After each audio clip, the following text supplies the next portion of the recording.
Opa galera, beleza? Aqui quem está falando com vocês é o Gustavo em mais um vídeo no Cruzeiro News.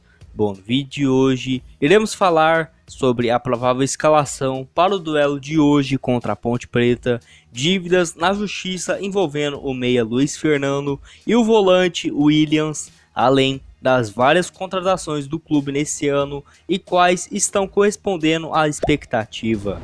Mas antes de começarmos, já deixe seu like, se inscreva no canal para receber mais conteúdos como esse.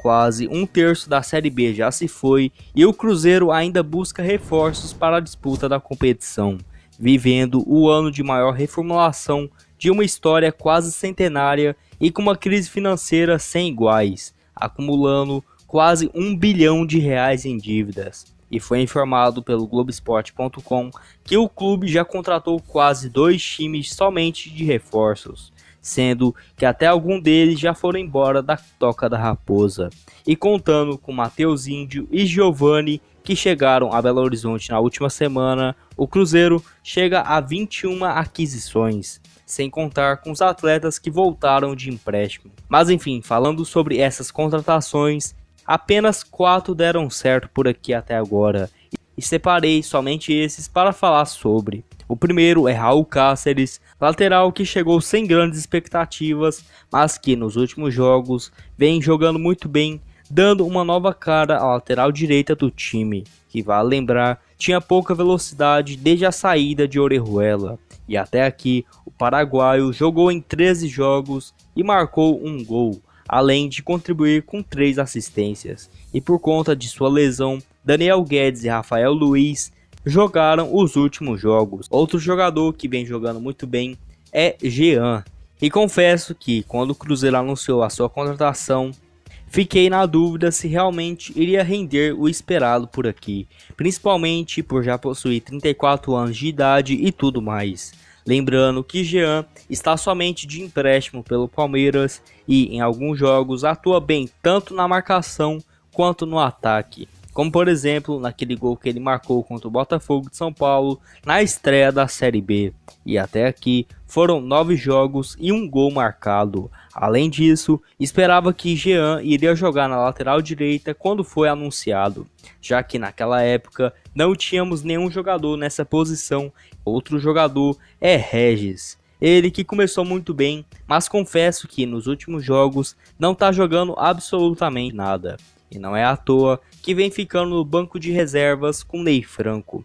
E esse que foi contratado já sob grandes expectativas e claramente nos primeiros 5 jogos tinha tudo para ser o camisa 10 do Cruzeiro, principalmente visando os próximos anos. Mas logo depois, a boa fase de Anderson Moreira e o clube, Regis e seu futebol também desapareceram, não conseguindo jogar tão bem coletivamente, errando alguns passes bobos e até mesmo finalizações muito desnecessárias. Mas até que tem números interessantes por aqui, sendo 13 jogos, 3 gols marcados e 2 assistências, sendo o último no triunfo por 1-0 contra o Vitória. E o último jogador é Ailton, esse que, apesar de ser bastante novo, possuindo seus 21 anos de idade, não esperava muita coisa nesse ano, mas logo que chegou já demonstrou o porquê deveria ser o titular, partindo para cima da marcação e arriscando bastante nas jogadas. E já foram 7 jogos até aqui e não balançou nenhuma vez as redes.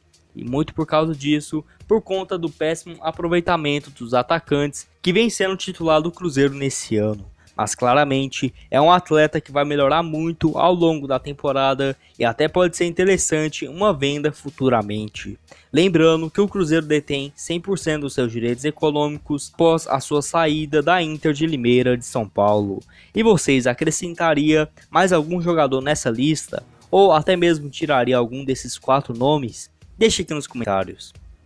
E vale lembrar também que o Cruzeiro fez excelentes contratações nesse ano, principalmente pensando somente em nome, sendo alguns jogadores que realmente não esperava para a Série B, mas que até agora não deram muito resultado dentro de campo, que são no caso do lateral direito Daniel Guedes, o ponta Arthur Caíque, além do boliviano Marcelo Moreno, e tenho muitas expectativas para a chegada de Giovani no meio de campo. que sem dúvidas tem tudo para dar certo aqui no Cruzeiro. Temos que falar também sobre a provável escalação para o jogo de hoje contra a Ponte Preta. Nessa terça-feira, o Cruzeiro apresentou atualizações do departamento médico e com notícias que não são nada boas para o técnico Ney Franco, visando principalmente esse jogo de hoje. Além de Kaká, que está suspenso, ele ainda não terá o zagueiro Léo e perdeu também o jovem defensor Paulo Edu, que apresentou resultado positivo para o Covid. Além disso, o meia Marquinhos Gabriel será outro desfalque certo. Marquinhos, que entrou no segundo tempo na derrota por 1-0 para o Avaí e sofreu uma torção, foi no tornozelo esquerdo. Ele está vetado por pelo menos 3 semanas, que é o que informou o Globoesporte.com e o prazo que o clube deu para o retorno dele aos treinamentos. Já sobre Léo, que treinou normalmente com o grupo nessa última segunda-feira, era cotado para voltar e ser o titular, mas o clube disse que ele ainda seguirá a programação de recuperação. Com os desfalques, é bem provável que o Cruzeiro vá a campo com Fábio, Daniel Guedes, Manuel e Ramon formando a dupla de zaga e até mesmo Marlon pode ser o titular, além de Matheus Pereira na lateral esquerda. Na volância, com Felipe Machado e Jadson Silva, ou até mesmo Henrique ou Jean, além na meia de Maurício, e nas pontas Arthur Kaique e Ailton. E mais uma vez, Marcelo Moreno centralizado. Lembrando que atualmente a Raposa está apenas na 17ª colocação com 8 pontos e irá enfrentar a Ponte Preta, que atualmente está em terceiro lugar na tabela. E é um dos jogos difíceis que temos de vencer caso ainda queira subir para a Série A, já que já se passaram 11 jogos e a expectativa atualmente é mais de uma luta contra o rebaixamento do que de um possível acesso. E vocês acham que qual será o placar desse jogo de hoje? Deixe aqui nos comentários. E temos que falar processos de jogadores contra o Cruzeiro na Justiça, onde na tarde dessa terça-feira o site Super informou que o Cruzeiro terá que pagar cerca de R$700 mil ao meia Luiz Fernando, que foi contratado lá em 2015 e que nunca disputou nenhuma partida pela equipe. O clube ainda deverá desembolsar cerca de R$14 mil em custos processuais. O jogador de 26 anos, que atualmente está sem clube, ingressou com um processo contra o Cruzeiro lá em julho desse ano e na petição inicial cobrava R$669 mil referentes a salários atrasados de 2019, além de parcelas do FGTS. O detalhe é que o meia praticamente não treinou com o grupo principal.